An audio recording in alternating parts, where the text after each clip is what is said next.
possa nos proteger cada um deles. Aleluia. Obrigado por tudo. Em nome do teu filho Jesus, que eu te oro por mais um domingão. Amém, Deus. Amém. Obrigado, meu irmão. Obrigado, Senhor. Então, vamos abrir em Romanos 7. Vocês combinaram, foi? Não. Eu falei que hoje você ia pregar em Romanos. Foi? Eles não acreditam. Há 2 minutos. Foi. Então, Você falou para ela. Ele falou para nós. Aí Eu falei, pode abrir em Romanos. Em Romanos. você falou com Elias? Não, falou não. Combinaram. Não. Não mesmo não. Então, Romanos 7, a partir do versículo 14 até o 8, no versículo... É Romanos 7? Até o 8, 16. Na verdade, essa pregação hoje, ela é Romanos 7, capítulo 7, a partir do versículo 14. 7, 14. Depois vai até o 8, versículo 16. Ixi, você vai ler, o que eu já está tendo, que é grifado já. Você vê. Então, é verdade que esses versículos, eles são destinados mais para os que pensam, né? Em parte com razão, em parte com... Não, porque que pensa que o pecado, o fato de ser pecador não é problema, porque Jesus veio para os pecadores, né?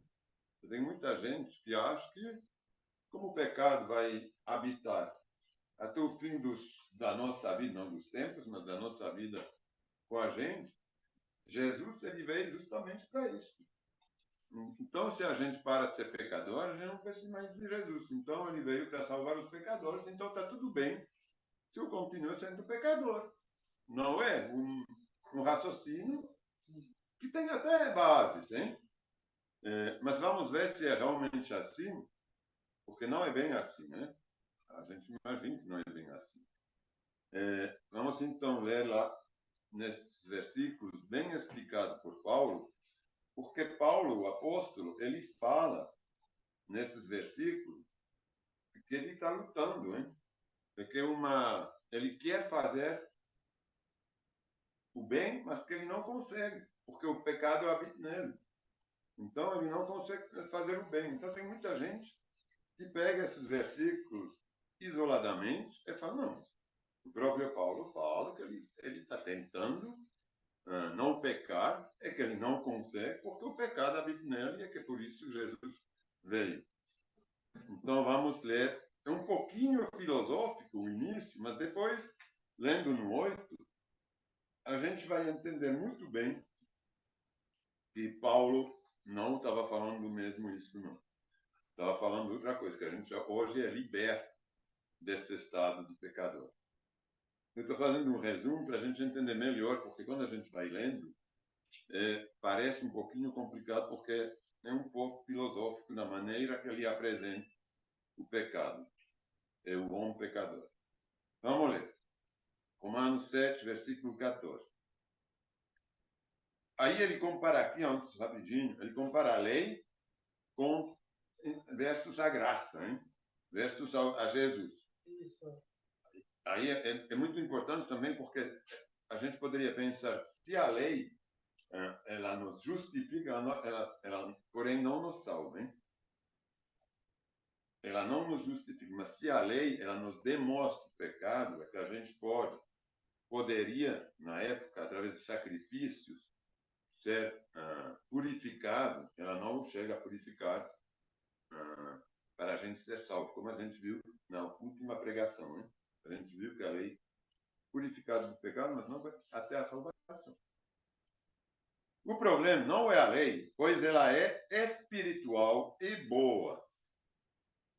Quando ele fala que a lei é espiritual, por quê? Porque ela vem de Deus, né? É Deus que mandou ela. Então, ela vem do Espírito, do Espírito Santo de Deus. Ela foi dada. Por isso que ela é espiritual, não que ela seja uma coisa que não é existente, que que no mundo espiritual, ele vem no mundo físico, mas foi dado pelo Espírito. O problema não está na lei, ele está em mim, pois eu sou humano. Eu sou humano. Em outras versões está escrito eu sou de carne. Né? Então, eu sou um ser humano, escravo do pecado, porque nasci na carne. Então, eu sou escravo do pecado, não posso fazer outra coisa que ser pecador, já que eu nasci pecador na carne. Não entenda a mim mesmo, pois quero fazer o que é certo, mas não o faço. Em vez disso, faço aquilo que eu odeio. Você vê, isso é muito retomado quando Paulo fala, eu quero fazer o que eu não entendo a mim mesmo, pois eu quero fazer o que é certo, mas não o faço. Isso é Paulo falando, mas ele não está falando de si. Ele está falando do ser humano, né, que nasceu em geral. Ele não está falando que ele não está conseguindo fazer. Ele está falando que, em geral, quando a gente nasce, a gente não consegue como ser humano. Porque a gente não se entende, a gente não tem um entendimento de si mesmo.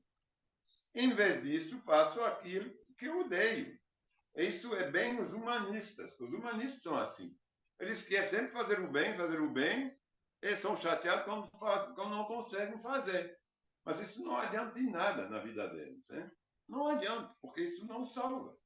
São obras mortas, hein? Que a gente vê quando ele fala das obras. Mas, se eu sei o que eu faço, que o que eu faço é errado, isso mostra que concordo, então, que a lei é boa. É verdade. Se eu tenho a consciência que o que eu faço é errado, então quer dizer que eu já raciocinei, opa, eu estou fazendo a coisa errada. Então, a lei dá certo, quando ela me fala de não fazer. Né? Portanto, não sou eu quem faz o que é errado, mas o pecado que habita em mim. Veja como ele está insistindo, como ele fala claramente, mas não sou eu, é o pecado que habita em mim. Então, o homem natural, o homem de carne, ele não tem Deus habitando nele. Quando ele fala depois que o Espírito Santo faz de nós o seu templo, então ele substitua o pecado que habita em nós, a gente é o templo do pecado. O nosso corpo carnal, ele é o templo do pecado. Ele tem que se tornar o templo do Espírito Santo. Eu sei que em mim, no versículo 18, né? Eu sei que em mim, isto é, em minha natureza, em minha carne, minha natureza humana, não há nada de bom, pois quero fazer o que é certo, mas não consigo. Quero fazer o bem, mas não o faço. E é verdade, a gente, com toda a boa vontade do mundo, a gente quer fazer, mas tem coisas que a gente não vai conseguir se desfazer. Porque você conhece alguém que vai vender tudo para um pobre, assim, sem motivo, assim... Nada. Não existe isso, hein? Ou se ele faz isso, ele não vai fazer outra coisa, ele não vai perdoar alguma coisa. Então, a gente não consegue, porque a gente é humano. Quero fazer o que é bem, mas não faço. Não quero fazer o que é errado, mas ainda assim o faço. Então, se faço o que não quero, na verdade, não sou eu quem o faz, mas o pecado que habita em mim. Pois é, sou um coitado, não posso fazer nada. Eu vou fazer a coisa ruim mesmo, porque não sou eu que faço. O pecado que está habitando em mim, eu nasci assim, de carne, com o pecado comigo, então não posso fazer nada. Então, é assim mesmo. Muitas também falam, né? Muita religião fala assim, né? Nós somos filhos do pecado. Sim, então. Podemos pecar. É assim. Só se arrepender. Exatamente, é assim. É por isso que Jesus veio. Porque se eu não fosse filho do pecado, Jesus não precisava de mim. É pronto, então eu posso continuar assim. Eu posso continuar assim mesmo. Porque Jesus veio para me salvar, justamente. Eu conheço gente que falam isso. Não, estou assim porque Jesus veio para isso mesmo. Porque se eu parar de ser pecador, então... No último segundo eu peço perdão para ele. Em outros casos tem isso. Aí isso não funciona, né? Porque quem pensa que vai poder pedir perdão na última hora, é tipo a extrema unção, hein? Então, isso não é um arrependimento. Pode ser como que a gente fala quando a gente não é arrependido, mas que a gente tem remorsos. É uma grande diferença, porque quem nunca teve com Jesus, nunca teve com a palavra, e de repente sente que vai morrer, mesmo se ele tiver tempo, ele não vai saber a diferença que tem entre o arrependimento e o remorso. Ele vai falar, estou com remorso. Mas o remorso, não deveria ter feito isso, não deveria ter feito isso. Mas será que ele se arrepende de ter feito isso? Não dá tempo. Porque o arrependimento é uma coisa que, quando você fez alguma coisa, você vê, já aconteceu com vocês? Com certeza. Quando você fez alguma coisa ou falou alguma coisa para alguém, aí depois quando você pensa, dá um frio na barriga, um mal-estar. Não deveria. Esse aqui não é remorso, esse aqui é arrependimento. Você passa até mal. Você está arrependido, você não deveria ter. Quando você faz algo. Não deveria ter feito isso. Isso é arrependimento. Dá um negócio na barriga agora. Puxa. Agora, quando você tem remorso, não devia ter feito. Coitado. Pronto, mas se não tem um estado de arrependimento que você fala, não, vixe, você vê como estou me sentindo, nunca mais vou fazer, porque não vale a pena, não quero me sentir mais assim. Então, eu não posso mais sentir esse mal-estar por ter. Então, estou muito arrependido. Então, o arrependimento faz que a gente não recomence. O remorso, não. A gente pode recomeçar, com certeza. É como a porca que volta a rolar na lama e o cachorro que volta para o vômito dele. Ele pode estar com remorso, mas quando ele está atraído de novo, ele vai. Então, depois fala, a 10ª vez que eu faço isso que eu não quero fazer. Isso é um remorso, não é arrependimento. O arrependimento você não faz mais. Você se sente tão mal. Você não tem vontade mais de fazer.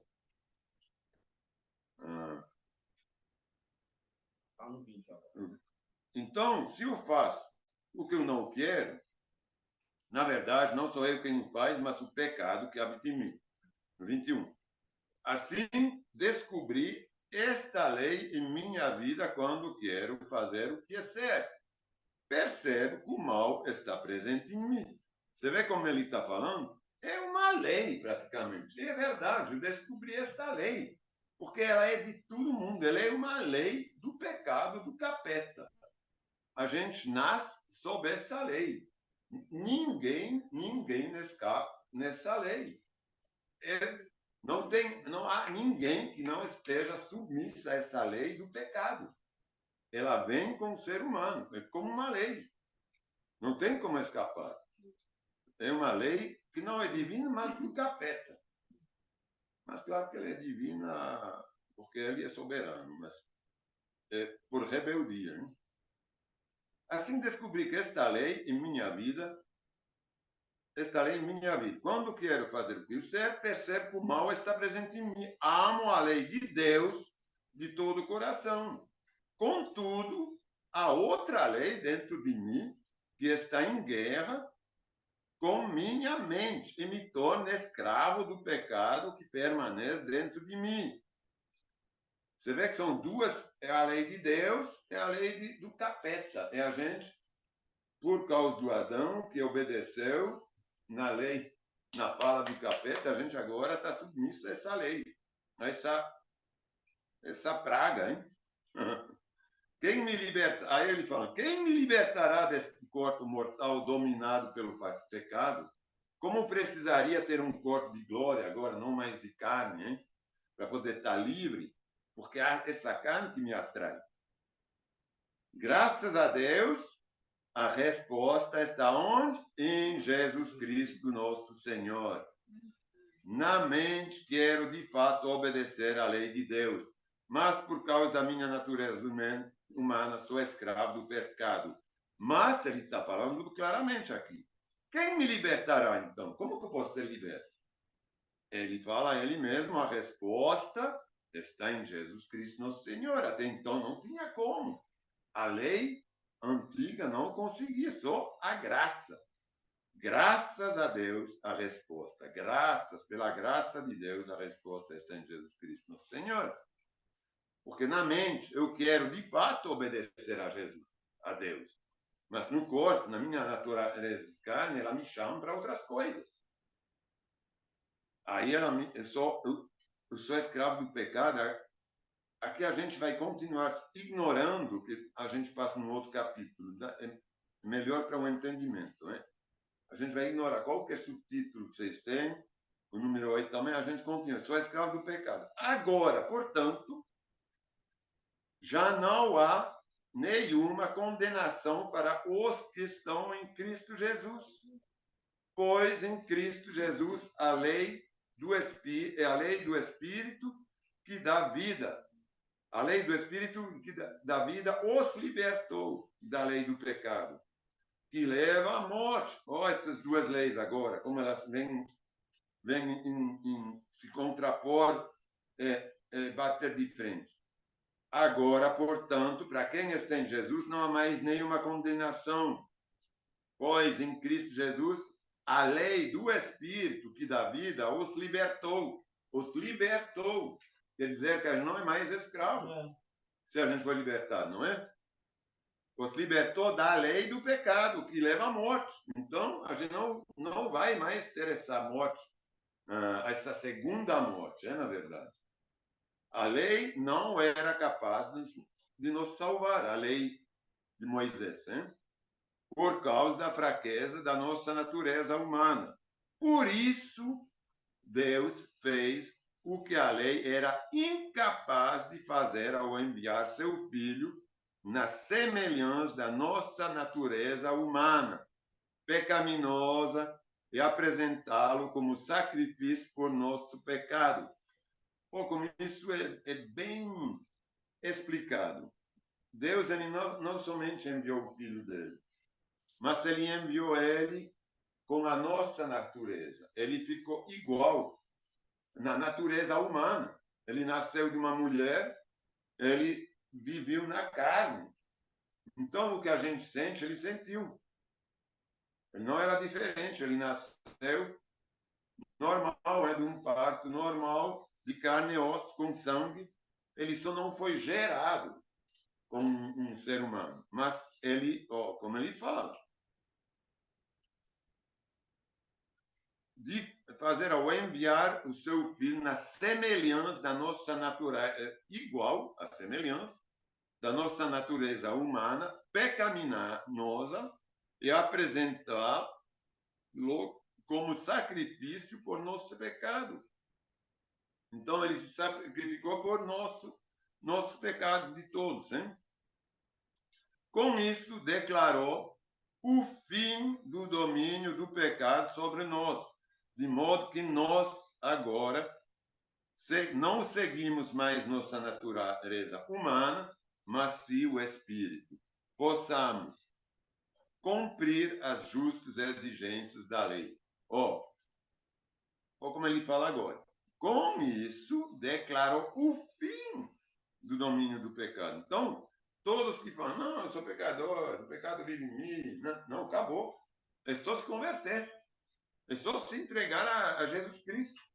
É só deixar o Espírito pegar o lugar o Espírito de Deus pegar o lugar do pecado que mora na gente. Que está escrito.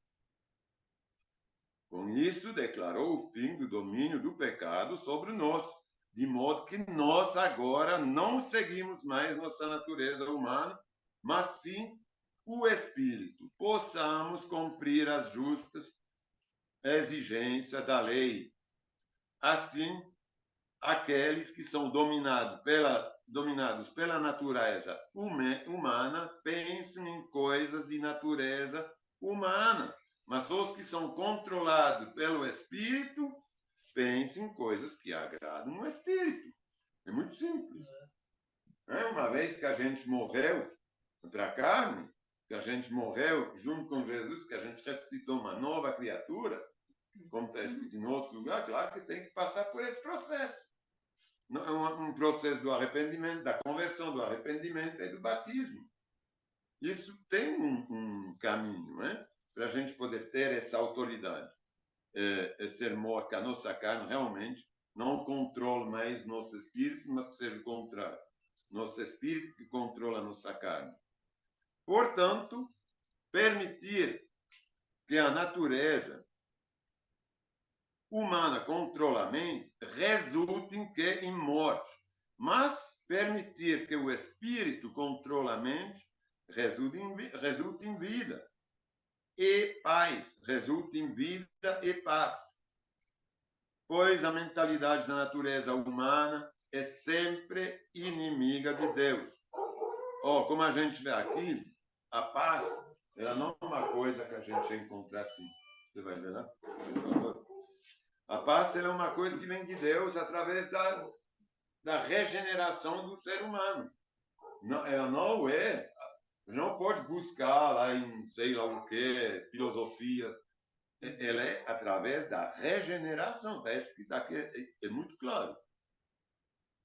Portanto, permitir que a natureza humana controle a mente resulta em morte.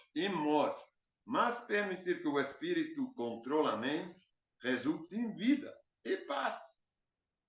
Só quando o espírito controla a mente. Pois a mentalidade da natureza humana é sempre inimiga de Deus. Nunca obedeceu às leis de Deus e nunca obedecerá. Não adianta, quem não se converte nunca vai ter a paz, nunca vai ver a salvação, nunca vai ver nada. Porque ela é incapaz, a natureza humana ela é incapaz de obedecer à lei de Deus. Por isso que humanistas podem fazer tudo, do melhor e do bom. Eles nunca obedecerão à lei de Deus, porque eles fazem segundo a natureza humana. Eles tentam de repreender de toda a coisa ruim que eles têm neles, mas eles não têm a autoridade do Espírito de Deus. Então, eles não podem enxergar, eles não podem ter a paz. São coisas efemérias, que eles encontram em esforços, em disciplina, ou em sei lá quais tipos de coisa, yoga, sei lá o que são uma paz que não é verdadeira, que vem de esforço. Por isso, aqueles que ainda estão sob o domínio da natureza humana não podem agradar a Deus. Impossível. Vocês, porém, não são controlados pela natureza humana, mas pelo Espírito e, de fato, o Espírito de Deus. Se, de fato, o Espírito de Deus habita em vocês. Isso que é o que eu acabei de falar. É impossível um humanista, alguém que faz as coisas melhores do mundo, ser controlado pelo Espírito se ele não habita. E para habitar, ele tem que ser limpo, né? Tem que ser santo e convertido. Uma vez que Cristo habita em vocês, embora o corpo mora por causa do pecado, o Espírito lhes dá vida. Porque vocês foram declarados justos diante de Deus.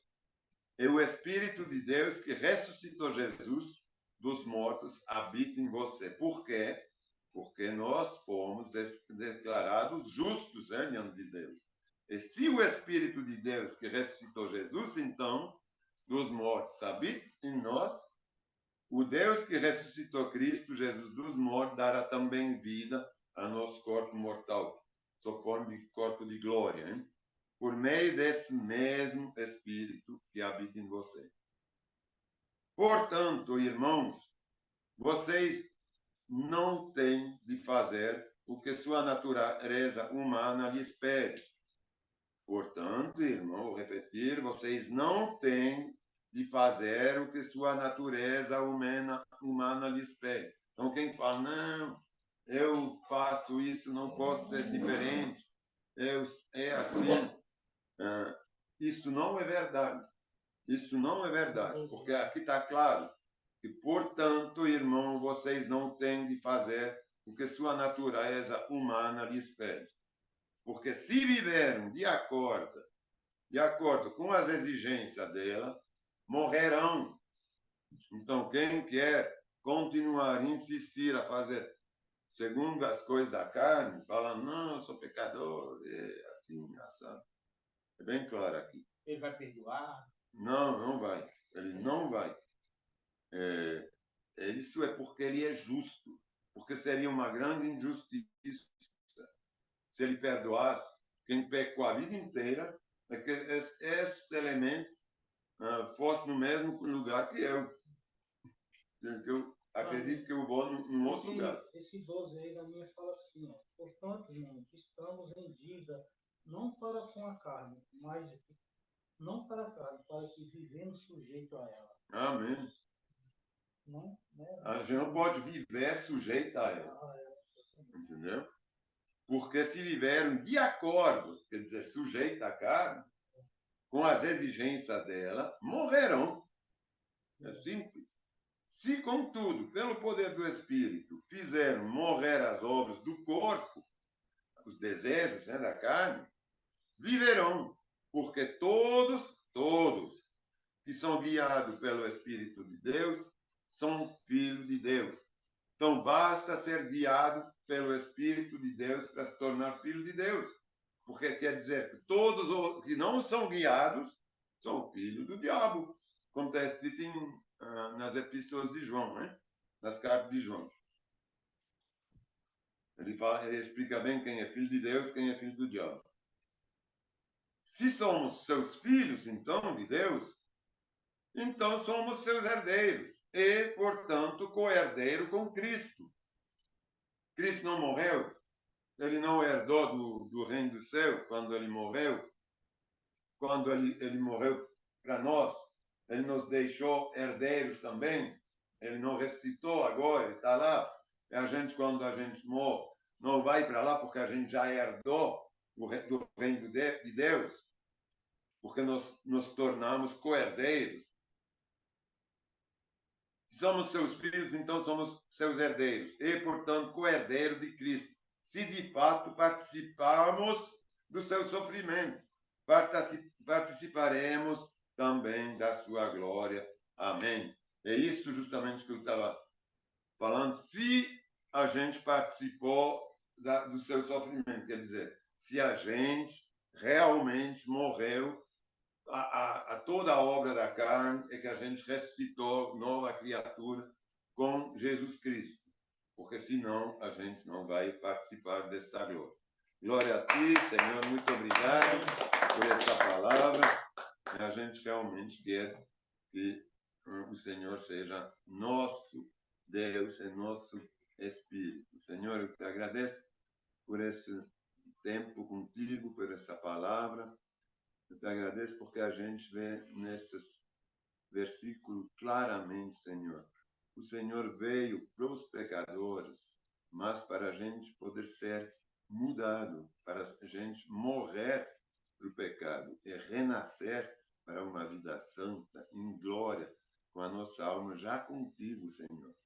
E, como a gente falou aqui, não adianta esperar a última hora, porque a última hora já vai ser tarde, Senhor. A gente precisa já estar salvo aqui nessa terra, que é nosso teste, nossa passagem aqui, que vai só nos dirigir ou pelo caminho estreito, para a porta estreita, ou pelo caminho largo, que vai para a perdição, Senhor. É para isso que a gente veio nessa terra, é para fazer uma escolha, para a gente receber de Ti ou não as boas novas, receber de Ti ou não a salvação.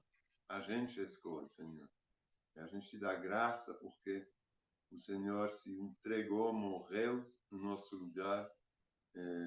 É uma bênção que a gente tem, que todos os nossos antecessores, antes da Tua vinda, não tiveram, Senhor, mas tiveram que fazer de jeito com esforços, obedecendo à lei, Senhor.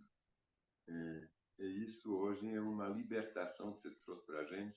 A gente não há de se preocupar com a lei, porque a Tua graça é muito, muito superior à lei, Senhor. E quando a gente entendeu essa graça, Senhor, a gente só faz coisas boas, só tem obras e frutos bons, que são muito acima da lei. Não é que a lei ela não seja mais importante, mas a lei ela não importa mais para a gente, porque a gente é justificado por Ti, Senhor. E tudo que a gente faz já é conforme à lei. Não há mais nada que a gente faça que não seja em conformidade à Tua lei. mantido, porque o Senhor falou, eu lhes dou um novo mandamento. A lei falava dente por dente, olho por olho, eu falo, ame seu inimigo. Isso nos coloca muito acima da lei. O amor é o que vence tudo, irmão. Senhor, a gente te agradece realmente por esse sacrifício, a gente te agradece por nossa salvação. Eu coloco entre as tuas mãos todos os meus irmãos, os que estão aqui, os que não puderam vir. Eu peço a tua proteção, a tua luz, Senhor. Guia-os durante todos os dias dessa semana que vem agora, que inicia, que a gente possa todos nos encontrarmos de novo domingo que vem. Em nome de Jesus. Glória a ti, Senhor. Amém, amém, amém, amém.